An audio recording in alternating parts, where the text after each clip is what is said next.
بسم اللہ والصلاۃ والسلام علی رسول اللہ۔ ڈاکٹر اشرف آصف جلالی صاحب نے جی مسئلہ خطا کے حوالے سے جو دلائل پیش کیے پچھلے 4.5 سال کے عرصے میں 5 سال کے عرصے میں، آج ہم اس حوالے سے آپ کو مختصر طور پر بتا دیتے ہیں کہ انہوں نے اس حوالے سے کیا کیا غلطیاں کی۔ سب سے پہلے تو انہوں نے کہا کہ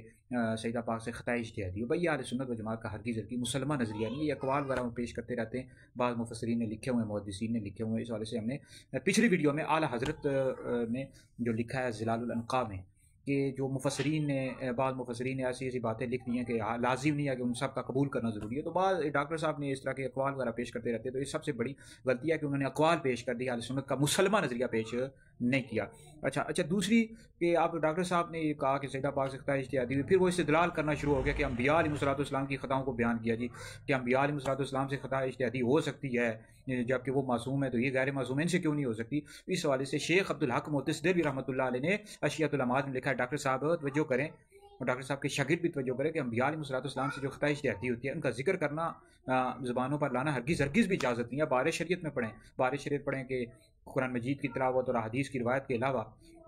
انبیاء علیہ الصلوۃ والسلام کی خطاؤں کو بیان کرنا ہرگز بھی جائز نہیں ہے، بار شریعت پڑھ لیں۔ تو بہرحال یہ جو استدلال کیا کہ انبیاء علیہ الصلوۃ والسلام کی خطاؤں کو بیان کیا، بہت بڑی غلطی ہے، بہت بڑی جرت ہے، اس پر توبہ رجوع لازم ہے۔ اچھا جی، دوسری کیا غلطی کر دی کہ پیر میر علی شاہ صاحب کا یہ موقف ہے جی، یہ دیکھیں جی، پیر میر علی شاہ صاحب نے لکھا ہوا ہے، حالانکہ انہوں نے امکان خطا لکھا ہوا ہے، وقوع نہیں، وقوع انہوں نے کہا کہ پیر میر علی شاہ صاحب کا یہ موقف ہے کہ انہوں نے وقوع کہا ہے، حالانکہ وقوع نہیں انہوں نے کہا تھا، انہوں نے امکان کہا تھا، تو یہ دوسری بڑی غلطی تھی۔ تیسری بڑی غلطی یہ تھی کہ ڈاکٹر صاحب نے پریشر میں، جب ظاہر بات ہے پریشر ہوتا ہے اس طرح کا، پھر علماء پریشر ڈالتے ہیں، تو پریشر میں دلائل ڈاکٹر صاحب نے بہت زیادہ غلط دے دیے، بہت سارے غلط جو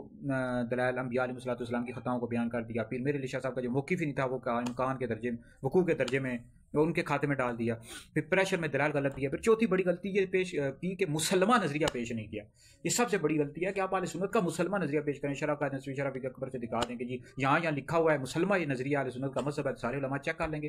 تو بہرحال اس والے سے ہمارے حیدری دارالفتہ سنت کا فتویٰ آ چکا ہے، اور اس والے سے ہم نے ویڈیو بھی جاری کر دیا کہ ڈاکٹر صاحب نے یہ جو کہا تھا یہ اس والے سے اقوال وغیرہ پیش کر دیا، اہل سنت کا مسلمہ نظریہ نہیں ہے۔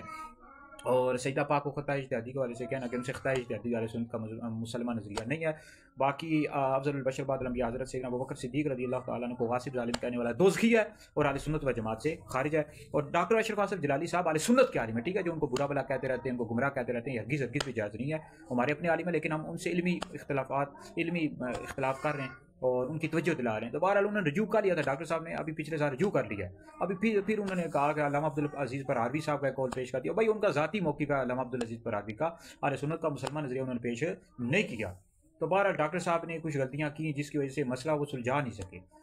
تو بہرحال ہم ڈاکٹر صاحب سے یہ ریکویسٹ کرتے ہیں، ہمارے اپنے اہل سنت کے عالم ہے، کہ اس مسئلے میں جو لوگ انہیں موقف واضح کرو، رجوع کریں، باقاعدہ رجوع کریں